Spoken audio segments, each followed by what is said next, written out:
अच्छा ये तो सर अभी मिडिल ईस्ट के अंदर एक मामला है, आपने वैसे शुरू में कमेंट किया अभी कि यूएई ने जो कुछ किया वो ठीक नहीं था, इजराइल वाला जो एपिसोड है, लेकिन अभी बहरीन के बारे में भी जिक्र आ रहा है और भी कुछ मिडिल ईस्टर्न कंट्रीज के नाम आ रहे हैं. इस एपिसोड को कैसे देखते हैं जो यूएई ने किया है एक्सेप्ट इजराइल को, और इस सारे मामले के अंदर आप क्या समझते हैं कि सऊदी अरेबिया जब वो कहाँ जाएगा? इस वक्त सूरत हाल ये है कि 1979 के बाद पूरे मुस्लिम वर्ल्ड का नक्शा क्या है बदल, और पूरे मुस्लिम वर्ल्ड में दो प्रॉक्सी शुरू हुई हैं. एक प्रॉक्सी प्रॉक्सिया और एक प्रॉक्सी शिया प्रॉक्सी. सुन्नी प्रॉक्सी थी वो शुरू हुई थी अफगानिस्तान के अंदर 1979 में. जिस वक्त वहां पर आए हैं वो लोग, तो उन्होंने प्रॉक्सी शुरू की, उन्होंने जहाज शुरू किया रूस के खिलाफ. आप देखें कौन कौन से लोग आए हैं, मिस्री आए हैं, उसके बाकी जितने भी अफगान. हालत ये थी उस प्रॉक्सी को अमेरिका सपोर्ट करता था, और अमेरिका जो था वो कहता था कि ये 7 फादर्स जो थे ना अमेरिका के, ये उसके तरह के ये 7 जो है मुजाहिदीन है, ये गुलबदीन हिकमतयार, ये अहमद शाह मसूद, ये रब्बानी, ये वो बकायदा उनको बकायदा वहां पर वाशिंगटन में रिसेप्शन मिलती थी इस लेवल की. और रैगन ने यही कहा था. दूसरी प्रॉक्सी ईरान ने शुरू की थी, और ईरान ने चाहा था कि जो उसके इलाके हैं जहां उनके लोग मौजूद हैं उन अक्सरियत में हम आए. तो वहां पर आपको याद हो अमर मलेशिया होती थी, उसको हिजबुल्लाह बनाया और लेबनान में बकायदा इंटरफेरेंस शुरू की. फिर इसी तरह उन्होंने बहरैन के अंदर लोगों को उठाया, कुवैत के अंदर लोगों को उठाया. तो आपको याद होगा कि सऊदी अरब में, लेकिन वो थोड़ी सी सबसाइड कर दिए. अब आयतुल्लाह खुमैनी खुद नहीं बाद में पीछे हट गया था कि इनकलाब एक्सपोर्ट नहीं करना. लेकिन हुआ ये कि जिस वक्त दोबारा अमेरिका आया है, तो फिर हुआ ये कि अमेरिका के आने के बाद ईरान को रास्ता मिल गया. ईरान को रास्ता, एक तो रास्ता उसको ये मिला कि अफगानिस्तान में जो हिज़्ब वादत और ये लोग थे ना शुमाली इत्तेहाद वाले, उनके रास्ते घुसा वो, और उधर जलाल तालिबानी और ये लोग इराक में घुस गया. अब वहां पर हो रहा है कि वो कासिम सुलेमानी ये जो मर गया है, अमेरिका ने मारा है, वो तो कहता था कि हम अफ्रीका के बॉर्डर तक लेके जाएंगे ईरानी इनकलाब को. तो उससे खौफ जरा ये है बेसिकली. दुबई देखो, दुबई की, बहरैन की, कुवैत की हैसियत क्या, 3-4 लाख के मुल्क हैं. जिस दिन जंग शुरू हुई पाकिस्तानियों ने सबसे पहले जहाज की टिकट खरीदना है, पाकिस्तान आ जाना है. इंडिया ने टिकट खरीदना है, दिल्ली और कलकत्ता चले जाना है. ठीक है, जो जहां का मुल्क अपने पास चलेगा वो पीछे इतने से रह जाएंगे, ना उनकी फौज ना उनकी वो. तो ईरान तो जब जाएगा ना वहां जाके कब्जा करके बैठ जाएगा. तो वो कहते ये है कि एटलीस्ट कम से कम हमें एक सेफ गार्ड तो मिले.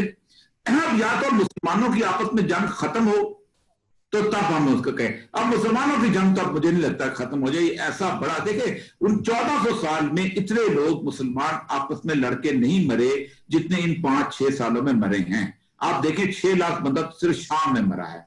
ठीक, 10 लाख जो है वो यतीम हुए हैं, 60 लाख जो है वो बेघर हुए हैं. इसी तरह को 4-4.5 लाख बंदा जो है अमेरिका के जाने के बाद इराक में मरा है. और वो क्या है, आपस में मुसलमानों की लड़ाई ऐसे मरे हैं. तो ये क्यों लड़े हैं? बेसिकली आप इसको सऊदी अरब की लड़ाई कह दें, शिया सुन्नी लड़ाई कह दें, कोई लड़ाई ऐसी है जो कि उसके अंदर मौजूद है.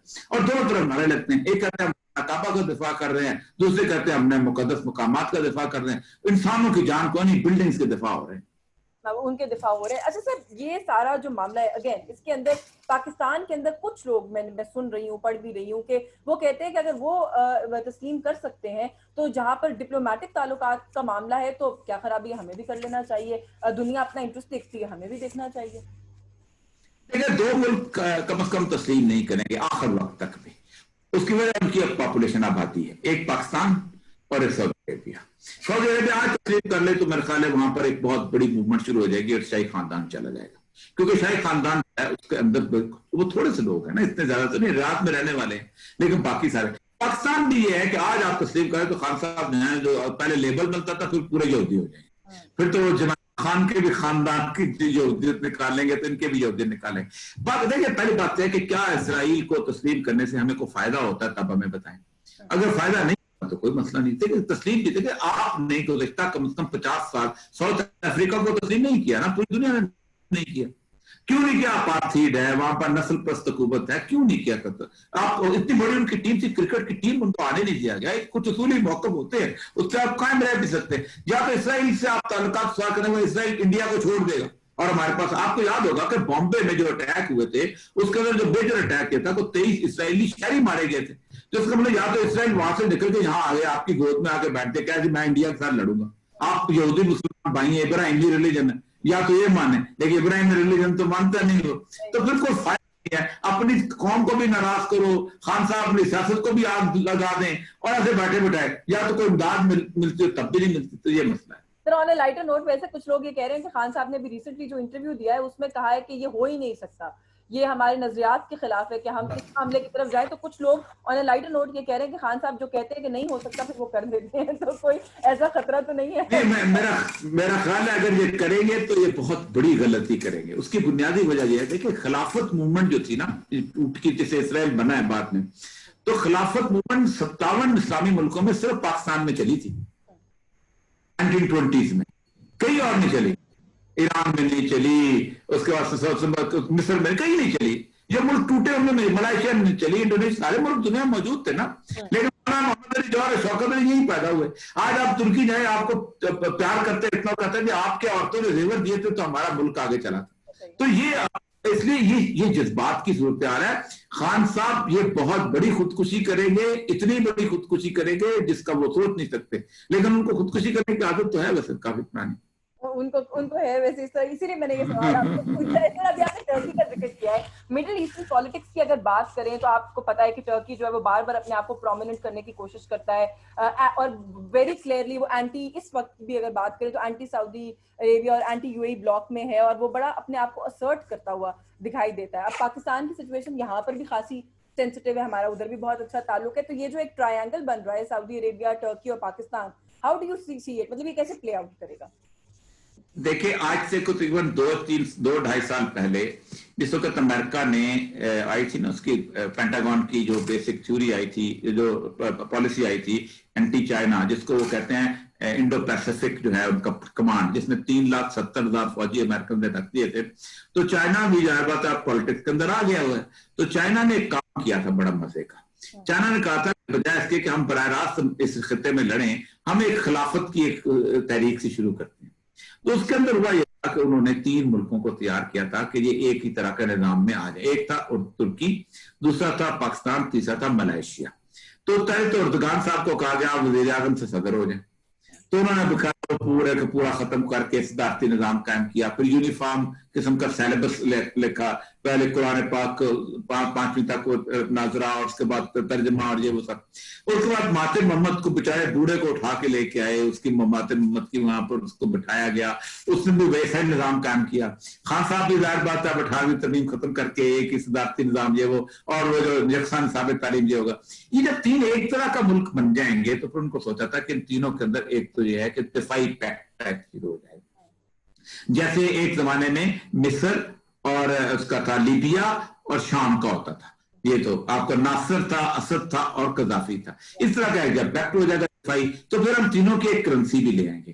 اب یہ تینوں جب ہو جائیں گے, تینوں ظاہر بات ہے قرآن شریف پڑھے ہوں گے, تو وہ سارا کچھ, پھر اب ایک تینوں کا مل کے ایک خلیفہ بھی آ سکتا ہے جو کہ لڑائی کرتے. اسی کے اوپر خان صاحب نے کر دی تھی ہاں, اور انہوں نے کہا تھا میں ملیشیا کانفرنس جاؤں گا, جس کا پتہ چلا تھا سعودیز کو. تو انہوں نے کہا اچھا ہمارے بغیر خلافت بنے گی, یہ کون سی خلافت تمہاری ہو گئی ہے, ہمارے بغیر تمہارا سیکورٹی سسٹم بنے گا. تو خان صاحب جا کے معافی مانگ کے آئے تھے, ان کا تھا جاؤ شاہ محمود قریشی کو ہم بھیج دیتے ہیں. پھر خان صاحب نے دوبارہ یو ٹرن لیا, تو انہوں نے اس کو کہا ماتر محمد کو کہ نہیں آئندہ میں ضرور آؤں گا, کیونکہ ایک بات بتاؤں کہ پاکستان یہ کیوں کہتا ہے نا کہ ہم نے کشمیر کی وجہ سے سعودی عرب سے تعلقات کر گئے, تو یہ مجھے سمجھ میں نہیں آتا. ہمیں اتنا بہت بڑا درد نہیں اٹھا ہوا کشمیر کا کہ ہم سعودی عرب کے $1 ارب بھی واپس کر دیں, کیونکہ اس نے کشمیر پہ بیان نہیں دیا. پہلے اس سے کون سا کشمیر پہ بیان دیا ہوا ہے کوئی ہم کہیں گے. تو یہ جو بہانے بنا کے قوم کو بیوقوف بنانے کی کوشش کی جاتی ہے, یہ ایسا نہیں ہے. یہ سارا چکر چلا ہوا تھا, اور اس چکر کے اندر دیکھیں پورا ملک خطہ جو ہے نا اگلے 5-6 مہینے میں بہت بڑی شدید قسم کی کرائسس میں آنے والا ہے. اور اس کرائسس میں جنگ بھی ہو سکتی ہے, پھڈے بھی ہو سکتے ہیں. 3,70,000 فوج امریکہ نے بلاکا میں اور اس پورے علاقے میں بھیج دی ہوئی ہے. ان کے یہاں ان کے ایئرکرافٹ کیریئر اور ایک اور کیریئر جو پہنچ چکا ہوا ہے. 2,000 جہاز فائٹر جو ہیں وہ پورے علاقے میں گھوم رہے ہیں. جاپان, انڈیا اور آسٹریلیا, ان تینوں کا پیکٹ کر کے انہوں نے جوائنٹ فورسز بلڈ کرتی ہوئی ہے. یہ سارا کرنے کے بعد انہوں نے وہاں کنٹینمنٹ رکھی ہوئی ہے. یہاں پر انڈیا کو آگے تھوڑا سا اس نے انفیوز کر کے کیا ہوا ہے. یہ ایک کرائسس ہے. اس میں امریکہ کا مقصد جنگ جیتنا کبھی بھی نہیں رہا. امریکہ بنیادی طور پر اس علاقے کی تباہ و بربادی کی ایک तारीख लिखना चाहता होता है। देखिए जंग नहीं जीता, 1901 में वो आया था, फिलीपीन में कोई जंग नहीं जीती, 1940 में आया था, चीन में कोई जंग नहीं जीती, 1967 में आया था वियतनाम में, 60 में आया था वियतनाम में कोई जंग नहीं जीती, अफगानिस्तान में आया था कोई जंग नहीं जीती, लैटिन अमेरिका में आया था कोई जंग, लेकिन उस मुल्क को इतना तबाह कर दिया कि उस मुल्क ने इतना असला खरीदा कि अमेरिका चलता। अब इंडिया के अंदर जो इंडिया और चाइना का मामला है, अगर कभी आप जॉर्ज डब्ल्यू बुश जब सेकंड टाइम जो हुआ था ना इलेक्ट, आप अगर उसकी एक तकरीर सुने तो आपको पता चल जाएगा अमेरिका करना क्या चाहता है। उसने पहला जो यूनियन एड्रेस था उसमें कहा था, we are not complacent enough that we should not consider the threats of Indian and Chinese economy, and the Indian economy is more a threat to us because Indian education system is well in place. तो इसका मतलब यह है कि India और China लड़ते हैं तो फायदा किसका होगा? दोनों इकोनॉमी तो, लेकिन पाकिस्तान की लड़ाई होती है तो हमारे पास तो है ही नहीं, जाना क्या है, लेकिन इंडिया और चाइना की लड़ाई होगी तो सब कुछ जाएगा। इकोनॉमी तो है वहां, बिल्कुल ठीक है, लेकिन सर फिर भी ये जो सारी आपने बात की, इसको अगर सम अप करें, एक तो सऊदी वाला मामला, सऊदी अरेबिया वाला, वो तो चल रहा है जैसा कि हम जानते हैं, दूसरी तरफ ये टर्की, मलेशिया और कुछ नए ममालिक को, जो दोस्त ममालिक है उनको हम साथ लेकर आगे बढ़ जाएंगे, ये कुरैशी साहब ने कहा। तो बहुत से लोगों ने सोचा कि वो कोई इंडिकेट कर रहे हैं किसी नए ब्लॉक की तरफ। पाकिस्तान अपने आपको नियर फ्यूचर में कहाँ पोजीशन करता हुआ दिखाई देता है, सऊदी के साथ, सऊदी अरेबिया के साथ, या टर्की और मलेशिया के साथ? देखिए कोई नया ब्लॉक जो है इफेक्टिव होता है। मैं ईसीओ का डिप्टी सेक्रेटरी जनरल रहा खुद। ये ईसीओ जो है 90s में दोबारा आरसीडी की मैयत के ऊपर बड़ा खड़ा किया था। ये सारे आपको पता होगा कि रशियन ब्लॉक से आजाद हुए थे, Tajikistan, Uzbekistan, Kyrgyzstan, Kazakhstan, Azerbaijan, ठीक, और तुर्कमानिस्तान। उन्होंने साथ मिला ईरान, तुर्की और पाकिस्तान, और एक अफगानिस्तान को भी साथ उसमें बीच में नथी कर दिया। इन सारों का हेडक्वार्टर था तेहरान में। इन सारों के बारे में कहा था कि 5 साल के अंदर अंदर हम इनको लाइनें बनाएंगे, मोटरवे बनेंगे, और दुशंबे तक लोग जाएंगे, समरकंद तक जाएंगे, किर्गिस्तान तक जाएंगे। ये मुझे याद अच्छी तरह वो फॉरेन कॉन्फ्रेंस कोयटा में हुई थी, वो सारी दुनिया का प्रेस खड़ा हो गया था। CNN ने पूछा उसके ईरानी फॉरेन मिनिस्टर से, इज इट टू एम्बिशियस? तो उसने कहा कि एम्बिशन के ऊपर दुनिया चलती है। और पाकिस्तानी आपको पता है रोज सुबह उठते थे, फ्लाइट लेते थे, दुशंबे बैठे होते थे, ताशकंद बैठे होते थे, समरकंद बैठे होते थे, और फिर हुआ ये कि वहां पर मूवमेंट शुरू हुई। आपको याद है कि ताजिक मूवमेंट शरदौफ की शुरू हुई और पाकिस्तानियों का दाखिला बंद हो गया। तो उसके बाद उज्बेकिस्तान में वो दूसरी उसकी शुरू हुई, दाखिला बंद हो गया। तो ये ब्लॉक जो है ना, भरने को तोड़ने वाले पहले से तैयार होते हैं। उन्होंने थोड़ी पहले उनका तुम बनाओ फिर हम तोड़ेंगे, ताकि लड़ाई हो तो असला बिकेगा। अच्छा, आपने भी अपनी गुफ्तगू में एक बात की, आपने कश्मीर का, आपने कहा हमें कौन सा जो दर्द उठा हुआ है कश्मीर का। सर क्या है, हम कश्मीर के मसले को, आपको पाकिस्तान कैसे आगे लेके चलता हुआ दिखाई दे रहा है? आप कह रहे हैं हमें दर्द नहीं उठा हुआ, पीटीआई वाले किसी से बात कर लें, वो कहते हैं जी हमारा अकेला वजीर आजम है जिसने जनरल असेंबली में जाकर जिस तरह से मसला उठाया कभी किसी ने नहीं उठाया, हम तो बड़े मुतहरिक हैं इस इशू को लेके। यौम सियाह भी आप देख रहे हैं सर, हम आजकल हर दूसरे दिन मना लेते हैं कश्मीर को लेके, आप कह रहे हैं दर्द नहीं उठा हुआ। देखिए गुज़श्ता तकरीबन 50 साल की तारीख में मुझे कोई एक शख्स बता दे कि कौमों ने जंग करके मुल्क इलाके आजाद कराया। सारे प्रॉक्सी से हुए, सारी जंग प्रॉक्सी ने जीती है। वियतनाम की जंग प्रॉक्सी ने जीती, अंगोला की जंग प्रॉक्सी ने जीती, ठीक है। जितनी भी आजादी की तहरीकें हुई हैं वो प्रॉक्सी से चली, क्योंकि जब दो मुल्क आपस में लड़ने लगते हैं तो फौरन इंटरनेशनल फोर्सेज आ जाती हैं, वो कहते हैं रुक जाओ, वो सूरज खत्म हो जाता है। या तो आप कश्मीर को लड़के, और अगर आप ये समझते हैं कि इमरान खान साहब की तकरीर से कश्मीर आजाद हो जाना तो तकरीर अमाउंट से मैं ज्यादा अच्छी कर लेता हूँ, तो वो मतलब नहीं है, सिंपल सी बात। तो तकरीर का तो मसला है वो, अब ठीक है उन्होंने अपने करना, लेकिन यह है कि हमारा दर्द वाला मसला उतना कोई नहीं। हमारी एक लोकल पॉलिटिक्स कहती है कि हमें कश्मीर को जिंदा रखना है और हम इसको जिंदा रखेंगे, क्योंकि ये कोई ह्यूमन राइट्स का तो मसला नहीं है। अगर ये ह्यूमन राइट्स का मसला होता तो हम सिखों के भी साथ होते, हम टैमल्स के भी साथ होते, हम मिजोरम के भी साथ होते, हम नागालैंड के भी साथ होते। हमारा दर्द उनके लिए क्यों नहीं उठता? हमारा दर्द इसलिए कि हमारे यहाँ एक इस्लामी जज्बात वाबस्ता है कश्मीर के साथ, और कश्मीर को हम छोड़ इसलिए नहीं सकते कि हमने बच्चों को बचपन से बहाने लोरियां दी हुई हैं कि तुम अगर खाना नहीं खाओगे तो कश्मीर कैसे पता करोगे। हम उस पता करने के, ये हमारी इंटरनल पॉलिटिक्स, अर्दगान की पॉलिटिक्स भी यही। अब देख रहे पूरी दुनिया को उसने कहा इसराइल की ऐसी की तैसी, लेकिन इसराइल से उसका सफारत खाना वापस नहीं बुलाया, वहां भी उसका सफीर बैठा है। यहाँ ये लोकल पॉलिटिक्स है भाई लोगों की। ये हर बंदा जो है, ये हम कश्मीर जो मर्जी कर ले, हम कश्मीर के बगैर हम जिंदा नहीं रह सकते। बाद में बेशक हंसते होते हैं कि यार कोई मसला नहीं है। वहां पे अर्दगान का भी यही है, भाई आप इतना बड़ा, कितना बड़ा हीरो, उसने क्या आवाज बुलंद की वहां पर, ये है वो। अब इसमें देख लें मलेशिया में इंडियन हिंदू पॉपुलेशन के बगैर महातिर मोहम्मद सर्वाइव नहीं कर सकता वहां पर, लेकिन नहीं, वो इंटरनल पॉलिटिक्स है उसकी, उसने कहना है। सर अच्छा, आखिर में मैंने पहले सवाल किया था, आपने मुझे इसका कोई क्लियर जवाब नहीं दिया। क्लियर जवाब आपको क्या नजर आ रहा है? पाकिस्तान तहरीक इंसाफ की हुकूमत को भी छोड़ दीजिए, खान साहब एज प्राइम मिनिस्टर क्या पहले वजीर आजम हो सकते हैं जो 5 साल मुकम्मल कर लें? ऐसा मुझे नहीं लगता, नहीं लगता, इसलिए कि नहीं लगता, मुझे नहीं लगता। देखें, बहुत ही कोई क्राइसिस बिल्टअप हो जाए, खान साहब का मसला यह है कि खान साहब खुद उस लोगों में से हैं, उस परिंदे की तरह है कि जो परिंदा जो है वो जिस शाख पर बैठा होता है वो अपनी लंबी सी चोंच से उस शाख को तोड़ना शुरू कर देता है। तो खान साहब का जो है, खान साहब को कोई गिरा नहीं सकता था।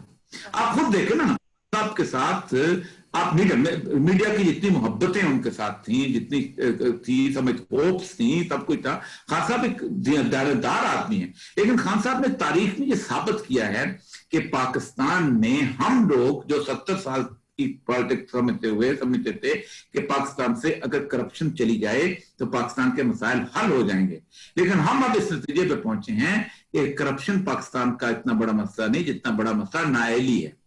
क्योंकि आदमी जो है फिर गाड़ी 3-4 मिनट चला लेता है, नाअहल आदमी दीवार पे मार देता है। तो खान साहब ने दीवार पे मार दी। नहीं सर, वो तो कहते हैं यू टर्न ले लेना चाहिए आगे, अगर बंद गली आ जाए वो यू टर्न ले लेंगे, दीवार में शायद ना नहीं लेते ना, हमें कहते हैं यू टर्न ले लें, आप दीवार में मार देते हैं। आपके बुद्धार वाली गाड़ी दीवार में मार दी उन्होंने, बराबर आके। अच्छा सर, ऑल्टरनेट क्या है? अगर खान साहब 5 साल पूरे नहीं करे तो ऑल्टरनेट असद उमर हैं, ऑल्टरनेट शाह महमूद कुरैशी हैं, ऑल्टरनेट कोई और पार्टी शहबाज शरीफ हैं, आप किसको ऑल्टरनेट देखते हैं? तो जमहूरियत में तो री इलेक्शन ऑल्टरनेटिव होता है, जमहूरियत में नहीं होती। जो मुझे नहीं लगता कि दोबारा, देखिए जितनी थिन मेजॉरिटी इमरान खान साहब की है, उसी थिन मेजॉरिटी के अंदर आप कोई ऑल्टरनेटिव नहीं ढूंढ सकते। और दूसरी मैं एक बात बताऊं, नवाज शरीफ की पार्टी में तो फिर थोड़ी सी लीडरशिप मौजूद है। आप मुझे बताया खान साहब आज चले जाए, आप किसको कहेंगे कि आप पार्टी इसको इलेक्ट करें? पार्टी किसी एक इलेक्ट नहीं कर सकते। असद उमर इलेक्ट हो जाएगा, शाह महमूद इलेक्ट हो जाएगा, जहांगीर नहीं गया। तो खान साहब की तो वो पार्टी है कि जिस दिन खान साहब पॉलिटिक्स से गए या अल्लाह ताला उनको जिंदगी दे कहीं गए, तो वो ऐसे ही होगा कि जैसे एक फायर होगा और सारे परिंदे दरख्त से उड़ जाएंगे, अपने अपने घरों में वापस चले जाएंगे। साहब ऑल्टरनेट हैं, क्योंकि कुछ लोगों का ये ख्याल था कि वो बड़ी तेजी से वापस आए थे, तो शायद उसका कोई बैकग्राउंड था तो वापस आए थे। मेरा ख्याल है नहीं, मुझको, मैंने आपको बता दिया कि वो जो मूव है ना उसके पीछे मुझे कोई शरारत लगती है, और अल्लाह ताला खैर गुजारते हैं। सर एक और खबर अंदर की शायद आपके पास हो, हमारे व्यूअर्स के लिए अगर आप बता दें। ये बड़ी कोई खबर है कि बेशक खान साहब ने ग्रीन सिग्नल से कहा जो कुछ कहा कुरैशी साहब ने, लेकिन शायद उनके जाने का वक्त अब हो गया है। फॉरेन मिनिस्टर, और बल्कि एक वजीर का नाम भी सर्कुलेट कर रहा है कि शायद कल रात या परसों रात उनकी कोई सीक्रेट, बड़ी टॉप सीक्रेट मीटिंग भी हुई है खान साहब से, जो कि शायद हो सकता है कि वो फॉरेन मिनिस्टर में चले जाएं। खुसरो बख्तियार साहब का नाम आ रहा है। हो सकता है सऊदी अरब को खुश करने के लिए शाह महमूद कुरैशी को, लेकिन सऊदी अरब की मैं बताऊं, सऊदी अरब की नाराजगी जो है शाह महमूद कुरैशी से नहीं है। जिस बंदे से सऊदी अरब की नाराजगी है उससे खान साहब नहीं निकालेंगे। वो खान साहब जो है वो खान साहब का पेयर है। कौन? वो खान साहब को नहीं निकालेंगे, बस छोड़ देंगे ना। चलिए, वैसे वो इलेक्टेड आदमी नहीं है। अच्छा चले, फिर मेरा ख्याल है हम लोगों को छोड़ देते हैं कि वो कौन है। सर बहुत शुक्रिया आपका, और ये साहब आपने वक्त दिया और बहुत कोशिश की कि बहुत सारे जो आजकल के ऑन गोइंग इशूज हैं उन पर आपसे बात की जाए, और आपको दोबारा भी सर जहमत देंगे कलम कैमरा के लिए। बहुत शुक्रिया आपका, आपके वक्त के व्यूअर्स। आपने कलम कैमरा का सेशन सुना, और ये मकबूल जान साहब के साथ यस्मीन जमाल को इजाजत दीजिए। अल्लाह।